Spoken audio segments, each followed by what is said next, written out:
NTV News. 20,000 fee वॾी fee कोन्हे। यार खुदा जो वास्ते हमारा बंद क्यों बंद है यार। हम शागिर्द हैं, हम मरने तक हम जो इन शागिर्दों के मसलों को करेंगे। छो अरिड़हीं तरमीम जो इहो ई फ़ाइदो आहे सभु पढ़ियल लिखियल शागिर्द आहिनि। अरिड़हीं तरमीम ते इमरान खान बि वेठो थो चढ़ी। अरिड़हीं तरमीम खां बाद सिंध हुकूमत 70% ज़िम्मेवार आहे। बस कर ही मसला असांजा सिंध हुकूमत खे हल करणा पवंदा। असां वफ़ाक़ सां न आहियूं। बस कर। सिंध यूनिवर्सिटी में जिते शागिर्दनि जी फीस वधाइण खिलाफ़ शागिर्द सराफ़ा एहतजाज आहिनि। अचो त हिननि खां पुछूं था हिननि जो मुतालबो छा आहे।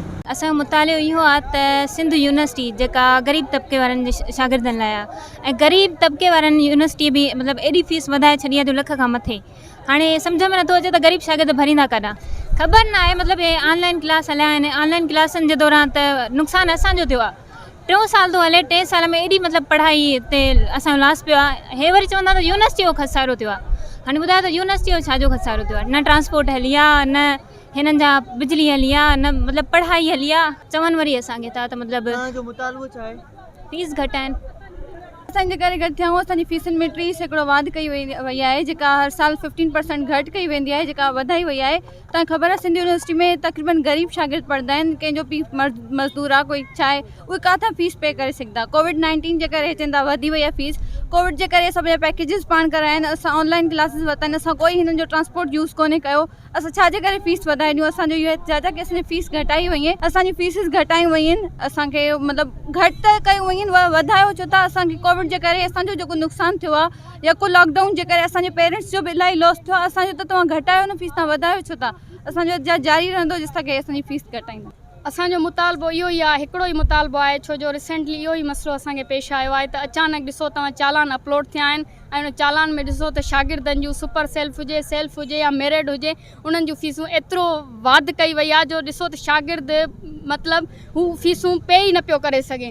असांजो सभ खां पहिरियां त सुवालु इहो आहे त तव्हां फीसुनि में वाधारो कयो छो आहे। ठीकु आहे, असां जेकॾहिं वाइस चांसलर खां सवालु कयूं पिया, उनजो जवाबु इहो हुयो त सिंध यूनिवर्सिटी कोविड-19 जे करे खसारे में वई आहे। मूंखे इहो ॿुधायो त कहिड़े दस्तूर में लिखियलु आहे, कहिड़े कानून में लिखियलु आहे, कहिड़े आइन में लिखियलु आहे त अगरि यूनिवर्सिटी कंहिं बि मसइले में अगरि खसारे में वेंदी त उनजा ज़िम्मेवार शागिर्द हूंदा। असांजी रियासत किथे आहे, असांजी सिंध हुकूमत किथे आहे, असांजी इंतिज़ामिया किथे आहे। ॾिसो रिसेंटली बजट पेश थी आहे। बजट खां बावजूद बि अगरि जेकॾहिं सर एजुकेशन वारा निसार खोड़े खां सवाल पियो कयो वञे त हुन चयो त असां ज़िम्मेवार न आहियूं। वफ़ाक़ बि इन में इन्वॉल्व आहे। तव्हां ॾिसो ही सभु ज़िम्मेवारी सिंध हुकूमत जी आहे। जेकॾहिं तव्हां ज़िम्मेवारी न पिया खणो त अरिड़हीं तरमीम पास न करायो आहे। अरिड़हीं तरमीम खां बाद सिंध हुकूमत 70% ज़िम्मेवार आहे ऐं ही मसइला असांजा सिंध हुकूमत खे हल करणा पवंदा। असां वफ़ाक़ सां न आहियूं। असांजो मुतालबो इहो आहे त जेतिरियूं फीसूं हुयूं, असांजो त मुतालबो तव्हां यकीन कयो, असांखे त इहा उमेद हुई त असांजूं फीसूं माफ़ु कयूं वेंदियूं, पर माफ़ु करण जे बजाए हिननि ॾिसो उरूज ते चाढ़े छॾियूं आहिनि। हिनमहिल शागिर्द एतिरा परेशान आहिनि। असांजो मुतालबो सिर्फ़ु एतिरो आहे त जेतिरियूं फीसूं आहिनि ओतिरियूं वरितियूं वञनि। जेतिरा बि % तव्हां वाध कई आहे बराए महिरबानी तव्हां वापसि वठो, न त हीउ एहतजाज जारी रहंदो। असां शागिर्दनि सां हिनमहिल बीठा आहियूं। हीउ असां शागिर्दनि जो मसइलो आहे। सिंध यूनिवर्सिटी इंतिज़ामिया जेको आहे पंहिंजी शागिर्द दुश्मन क़दम ॾेखारींदे बिना नोटिफिकेशन जे, बिना शागिर्दनि जे इतलाह जे हिननि 30 खां 40% जेको आहे फीस वधाए छॾी आहे। यूनिवर्सिटी तरफ़ां असां 2K19 पेज जा शागिर्द आहियूं। कैटालॉग असांखे मिलंदो आहे, उनमें असांजी फीस वाज़े हुई जेका हितां खां 16,000 खां 15% हर साल जेका आहे घटाई वेंदी। पर हिननि पुरानी जेके बेजिस आहिनि उन्हनि जी बि जेका 30 खां 35% जेका आहे फीस वधाई आहे ऐं जेका न्यू बेज आहे उन्हनि जी वधाई आहे।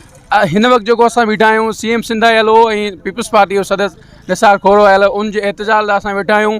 ऐं जेसि ताईं असांजो मसइलो जेको फीस जो मसइलो आहे, फीस हू चवंदा त बाबा असांजी यूनिवर्सिटी क्राइसिस में आहे। अगरि यूनिवर्सिटी क्राइसिस में आहे, जंहिं यूनिवर्सिटी में करप्शन कयो आहे, तव्हां उन्हनि खे जेको आहे जेलनि में विझो, उन्हनि खां पैसा वापसि कयो। जेकॾहिं यूनिवर्सिटी वारा इदारनि जा जेके अहम जेके कुर्सियुनि ते वेठा आहिनि उहे करप्शन था कनि, छा उनजो जेको आहे तदारक शागिर्दनि ते छो थो इहो ज़ोर फीसूं वधाए जेको आहे उन्हनि ते ज़ुल्म कयो वञे। असांजो मुतालबो आहे त जेकी फीस नाजाइज़ फीस वधाई वई आहे कानून खां मथां जेको क़दम खयूं आहे इहो वापसि वरितो वञे। अॼु हे जेके शागिर्द आहिनि, अॼु हे जेको 30% फीसिस में वाध कई वई आहे, जेके बि बैचिस आहिनि उन्हनि जे 30% उन्हनि जे फीसनि में वाध कई वई आहे, जेका उसूली तौर ते बि ग़लति आहे, हिन यूनिवर्सिटी जी पॉलिसी में बि न आहे। सो अचानक शागिर्दनि जे मथां तव्हां इन पेंडेमिक सिचुएशन जो जेको बहरान आहे, माशी बहरान आहे, उहो इन जे करे जो ही ख़ुदि करप्शन कनि था, करप्शन में इदारनि खे तबाह करे था छॾनि, उहो वरी शागिर्दनि मां ई उहो सॼो पूराओ कंदा आहिनि। सो असां इनखे कंडेम था कयूं। शागिर्द सरापा इतिजाज आहिनि 3 ॾींहं खां, जेकर अञा ताईं फीस असांजी न घटाई वई। अॼु पीपुल्स पार्टी सिंध जो सदर हिते आयल आहे ऐं वॾा इंटरनेशनल लेवल ते जेके फॉरेनर्स आहिनि उहे बि अॼु पहुता आहिनि हिते सेमिनार में। असां उन्हनि जे अॻियां ही मुतालबो खणी पहुता आहियूं त ही फीस जेका आहे गैर क़ानूनी आहे, ग़लति आहे, शागिर्दनि जे मथां दबाव नामंज़ूर। ही शागिर्द अॼु जेके 100 जी तादाद में आहिनि, सुभाणे 1000 जी तादाद में रेजिस्ट कंदा था। अॼु जेको असांजो पुरअमन ऐं जेको आहे सो हिकिड़ो तमामु पुरज़ोर जेको एतिजाजी धरणो हिते लॻल आहे हिन वक़्तु ताईं, उहो हिते आयल आहे पीपल्स पार्टी सिंध जो सदर निसार खोड़ो।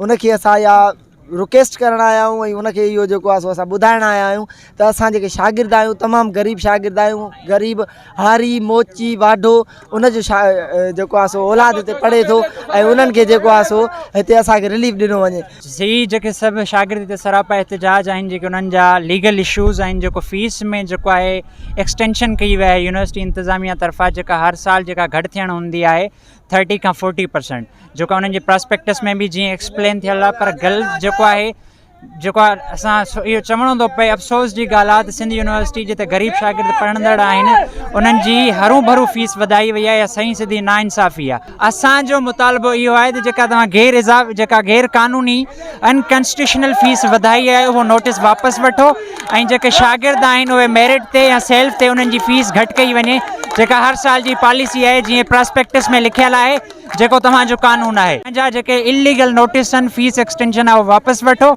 ऐं शागिर्दनि सां जेको आहे पूरो तरह सां तावन कयो। असां अॼु इन करे गॾु थिया आहियूं, असां ॿियो को मौक़िफ़ कान्हे को असां गॾु थियूं त फीसुनि में हिननि जेका ज़ोर ॾाढ ते वधाई कई आहे, असां चऊं था उहो पंहिंजो फ़ैसिलो वापसि वठनि ऐं शागिर्द जा जेके बि मसइला आहिनि उन्हनि खे हल कयो वञे। नाज़रीन, तव्हां ॾिठो शागिर्दनि जो छा चवणो। मूंखे इजाज़त ॾींदा ॾिसंदा रहो महबूब न्यूज़। 19,000 फी वॾी फी कोन्हे यार, खुदा जो वास्तो बंद क्यों पेमेंट है? हम शागिर्द हैं, हम मरने तक हम जो इन शागिर्दों के मसलों पे करेंगे। अरड़ी तरमीम ते इमरान खान भी वेठो तो बचड़ी।